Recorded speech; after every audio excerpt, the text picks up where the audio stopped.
દર્શક મિત્રો નમસ્કાર, ભાટી ટીવીમાં આપનું સ્વાગત છે। મિત્રો, અત્યારે એસઆરની કામગીરી ચાલુ છે। SIR એટલે એ જે કામગીરી છે એ અત્યારે શિક્ષકો કરે છે। શિક્ષકો કામ કરે છે એટલે એના લીધે આજે શિક્ષણનું જે ક્ષેત્ર જે છે એ અત્યારે તદ્દન અત્યારે નીચ સ્તરે આવી ગયું છે। કારણ કે શિક્ષકો વિના જે વિદ્યાર્થીઓ કેમ ભણી શકે, એટલે જે વિદ્યાર્થીઓની સાથે પણ એક ચેડા થાય છે।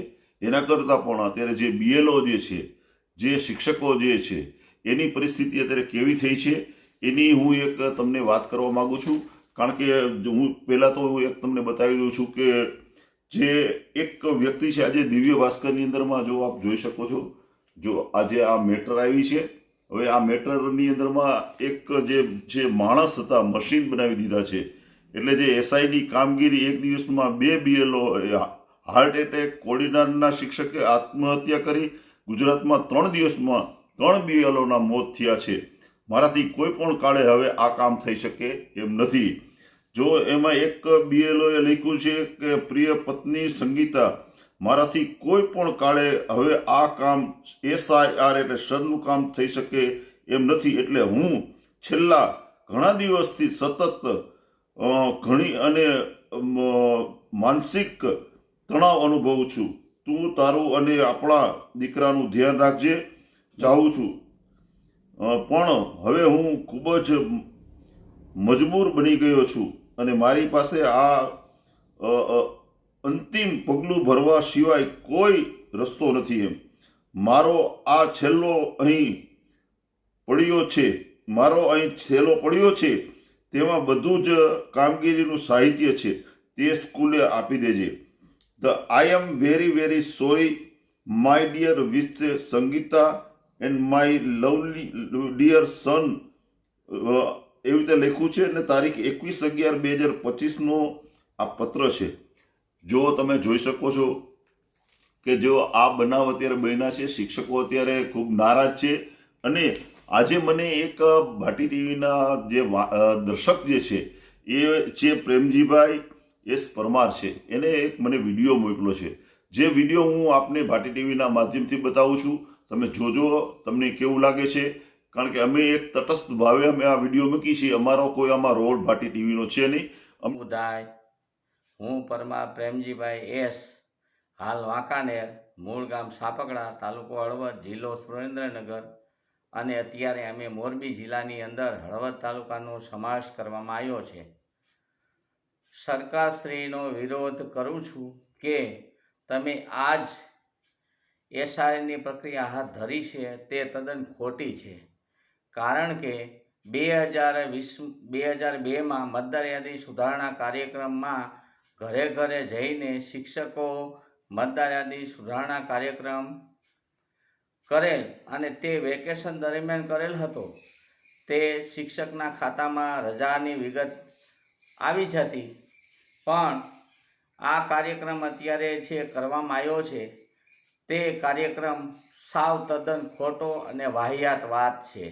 કારણ કે 2025ની અંદર નગરપાલિકા, તાલુકા પંચાયત, જિલ્લા પંચાયતની મુદત પૂરી થાય છે।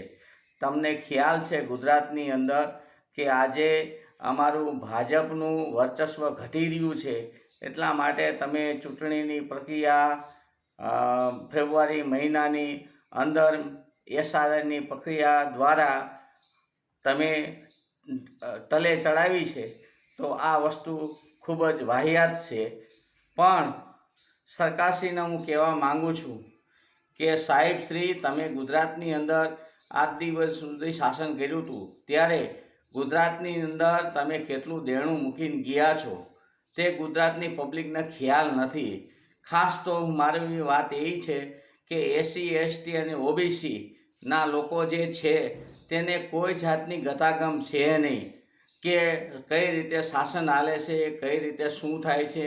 પણ તમે ગુજરાતની પબ્લિકને ગુમરાહ કરી છે, તો સાહેબ તમે પહેલાં દોષિત છો। પણ મારું તો એટલું જ કહેવાનું છે કે બાળકના ભોગે તમે SIરની પ્રક્રિયા અત્યારે હાથ ધરી છે તે તદ્દન વાહિયાત છે। મહેરબાની કરીને આવા શિક્ષકો અત્યારે ઓછામાં ઓછા 3 શિક્ષકો બેને હાર્ટ એટેક આવી ગયો છે, એક શિક્ષકે ગળો ફાંસો ખાઈ ગયો છે. એ તમારી દેન છે. બાકી તમારે શાસન કરવું છે, મેં ના નથી પાડતા, પણ તમે જે શિક્ષકો ઘરે ઘરે જઈને જે પેડ ફાડતા હતા 2002માં, એ પ્રક્રિયા ચાલુ રાખી અને મતદાર યાદી સુધારણા કાર્યક્રમ ચાલુ રાખો. મારું તો એટલું કહેવું છે કે આમાં ગરીબ વ્યક્તિ બહુ હેરાન થાય છે. અમારો સમાજ મજૂરી કામ કરે છે અને મજૂરી અર્થે બધા બહાર ગામ ગયેલો હોય છે, એટલે BLO આવે છે અને ફોર્મ દઈ જાય છે. એ ફોર્મ એને રજૂ થતું નથી, એટલે મતદાર યાદીમાં એનું નામ ચડાવવામાં આવતું નથી. આજે વાંકાનેર ખાતે હું દિગ્વિજયનગર પ્રાથમિક શાળાની અંદર હું ગયો ત્યારે મને ખ્યાલ આવ્યો કે ખરેખર હાવ આ તદ્દન વાહિયાત વાત છે.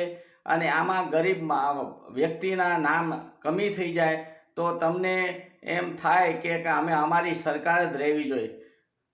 આ વસ્તુ હાવ ખોટી છે અને આવી વસ્તુ કરવામાં અમે અત્યારે SC ST અને OBC સમાજ છે, અમે મજૂરી અર્થે બહાર ગામ જઈએ છીએ, કોઈ પણ જગ્યાએ ધંધા અર્થે પણ જઈએ છીએ. આ વસ્તુ પણ થવી જોઈએ નહીં. અમે તો તમને એટલું કહીશું કે તમે ગુજરાતની અંદર શાસન કરતા હતા, ગુજરાતને બરબાદ કરી નાખ્યું છે. વ્યક્તિગત દીઠ દેણું કેટલું બધું વધી ગયું છે, તો આજે ગુજરાતની પબ્લિકને એ ભાર ઝીલવાતો નથી. તમે અત્યારે ભારત સરકારની અંદર બેઠા છો, પણ આ વસ્તુ ભારત સરકારની અંદર એટલું દેણું કરો છો, તમારા ભાઈબંધના હિસાબે તમે દેશને બરબાદ કરો છો. મોદી સાહેબ, હું તમને વારંવાર વિનંતી કરું છું કે આ વસ્તુ રવા દો. તમારે જે શાસન કરવું હોય, કાલ સવારે પબ્લિક રોડ ઉપર આવી જશે અને બહુ તકલીફ પડશે, એટલે થોડુંક ધ્યાન રાખો. આજે હું એક જાગૃત નાગરિક તરીકે તમને વિનંતી કરવા માંગુ છું કે તમે જે આ બધી વસ્તુ કરો છો, આ વસ્તુ હાવ ખોટી છે. આજે હું એક એવો વ્યક્તિ છું કે મને ખબર છે કે 2002માં મારું નામ કઈ જગ્યાએ હતું અને અત્યારે મેં ગામડે શિફ્ટ કર્યું છે, તો મારે 2002ની યાદી મારે વાંકાનેર મુકામે ગોતવાની થાય તો આ વસ્તુ વાહિયાત નથી. મેં આજે પ્રાથમિક શાળા ખાતે મારી માહિતી મેં લીધી, એટલે 2002ની અંદર મારો ભાગ નંબર 50-182 67 વાંકાનેર વિધાનસભા મત વિસ્તાર, તેમાં મારો ઘર નંબર 443 અને ક્રમ નંબર 629 અને 630 અમારા બંને માણસનું નામ નોંધાયેલું છે. મારો જે ચૂંટણી કાર્ડનો નંબર છે LSV 7064-812 અને મારા ધર્મપત્નીનો જે નંબર છે LSV 174794. તો મહેરબાની કરીને, આ તો મારા જેવા જાગૃત નાગરિકને ખબર હોય તો આ બધી વસ્તુ અમે કરી શકીએ, પણ આમ જનતા છે એને 2% ખાવાનું મળતું નથી સાહેબ. તો આ વસ્તુ પહેલાં કરો. હવે બાબા સાહેબ આંબેડકરે સંવિધાનમાં લખેલું છે કે પહેલાં ઘર, રોટી અને એની રહેવાની વ્યવસ્થા તમારે કરવી આપવી પડે. આ તો તમે કરતા નથી. અત્યારે પબ્લિક રોડ ઉપર આવી ગઈ છે, એને 2% ખાવાનું પણ મજબૂર છે. એના માટે પણ તમે તો જાવો જલાલી ભોગવો છો, મશરૂમ ખાઓ છો, તમે બહુ જાવો જલાલી કરી, પણ પબ્લિકનો તમને કોઈ જાતનો રંજ નથી. તમે એક રાજા છો, રાજા તરીકે તમારે પબ્લિકનો વિચાર કરવો જોઈએ. આજે 140 કરોડની જનતા છે, 140 કરોડની જનતાનું તમે સારું વિસ્તાર નથી. તમે તમારા ફોટા શૂઝ કરવા માંગો છો, તમે વાહિયાત વાતું કરો છો. આજે રોડ રસ્તા નથી, ગટર નથી, પબ્લિકને સુવિધા નથી મળતી. તમારા ફોટા શૂઝ માટે થઈ અને તમે મોટા મોટા ફંક્શન કરો છો, મોટા ડોમ બનાવો છો. એનો ખર્ચો ક્યાં જાય છે? અત્યારે તમે સરદાર વલ્લભભાઈ પટેલની જન્મ જયંતિ હતી ત્યારે તમે કેવડિયા ખાતે આવીને એક ભવ્ય શો કર્યો. એટલે આજે જમવાની ડીશના 2000 રૂપિયા લેખે તમે એનું વિતરણ કર્યું, એનો ડોમ બનાવ્યો. પણ આખરે કોણ હતું કે તમારા જ માણસો હતા ને, ટોપી પહેરી હતી, ટી-શર્ટ પહેર્યું હતું, એ આમ પબ્લિક કોઈ આવતી નહોતી. તમારા જ લાગતા વળગતા માણસોને તમે ભેગા કર્યા, સરકારી કર્મચારીનો યુઝ કર્યો, એસટીનો યુઝ કર્યો. આજ દિન સુધી તમે ગુજરાતની અંદર ગુજરાતની પબ્લિકને બહુ બરબાદ કરી છે. મહેરબાની કરી અને હવે પછી વસ્તુ આ ન થવી જોઈએ. આજે ટેકનોલોજી યુગ છે, તો ટેકનોલોજી યુગની અંદર ખબર તો હોવી જોઈએ કે મતદાર યાદીમાં આ વ્યક્તિનું 2 જગ્યાએ નામ છે, તો એ નામ તમારે પ્રૂફ કરવું પડે. અને અત્યારે બધું શક્ય છે, પહેલાં તો હતું નહીં, પણ અત્યારે શક્ય. તો તમે એ કેમ પ્રૂફ નથી કરી બતાવતા? આ ડબલ જગ્યાએ નામ હોય છે, તો આનો એક સુધારો આવવો જોઈએ. અને મહેરબાની કરીને એસસી એસટી અને ઓબીસી સમાજને તમે ગુમરાહ ન કરો. અને તમે ધર્મના નામે રાજકારણ તમારે કરવું હોય તો ભલે કરો, પણ મહેરબાની કરીને આ વસ્તુ ન કરો.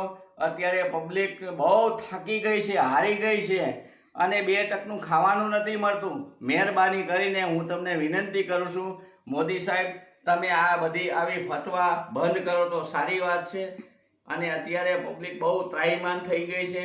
આવનારી ચૂંટણીમાં તમને ખરેખર હકીકતમાં આ વસ્તુ બતાવશે, પણ તમારી પાસે પૈસો, પાવર અને તમારી પાસે સત્તા છે, પ્રશાસન છે.